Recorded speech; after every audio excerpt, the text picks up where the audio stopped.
Tumbala. May I now call on Honorable Member for FONI BREFET.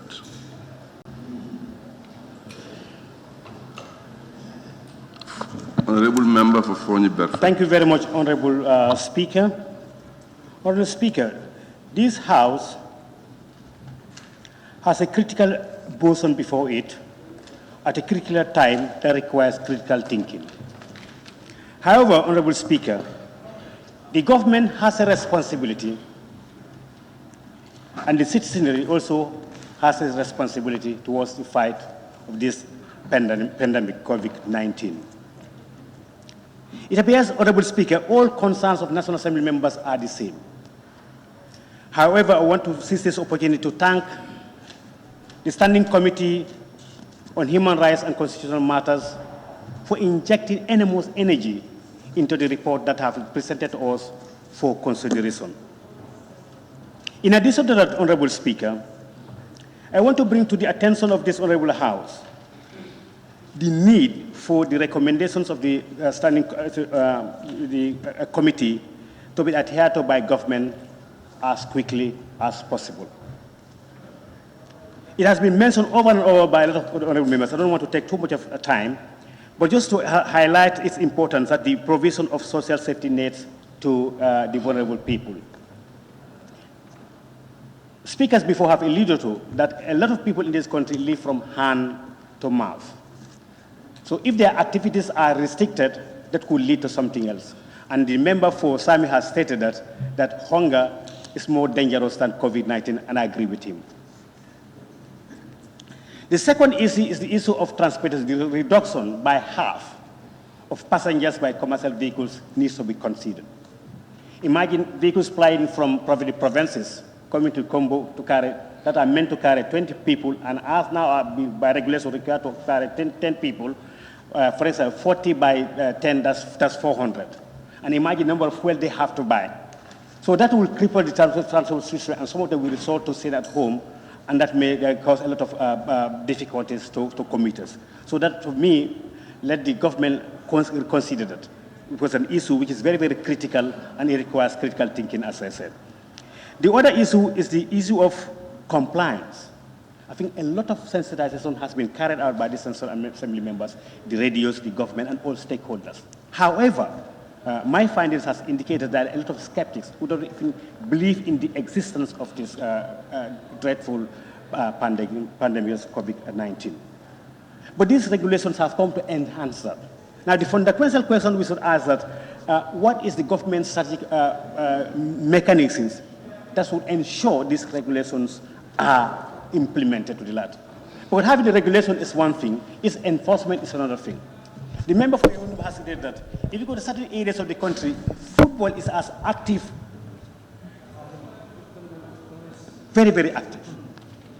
Even in a community, I live in Brikama, I was the member for Brikama of here. Already I have to pick a phone and call him that there's a lot of social activities going here. So the sensitization needs to go on, and the government has to come up with a strategy to enforce these regulations. Even if, no matter how we try to inject into the amount of money we try to inject into the sensitization, will go meaningless if people are not compliant. Particularly social distances is not respected at all. So that's a cause for concern. The coordination, a member have said that's quite very, very essential, because the government conducted a research to inform the National Assembly the state of the situation as of now. That warrants them. How do they arrive at 90 days that they intend to allow this, to ask the National Assembly House to extend the state of emergency to 9 days? How do they arrive at that? Did they do the necessary assessment to indicate that, yes, the situation really needs 90 days to allow the government to put in short-term, medium-term, and long-term measures in a bid to fight this COVID-19? So those issues need to be answered. So the state of 90 days has caused a lot of fear within the public, and which requires a lot of sensitization. So limiting the sensitization by use of GRTs, that's not enough at all.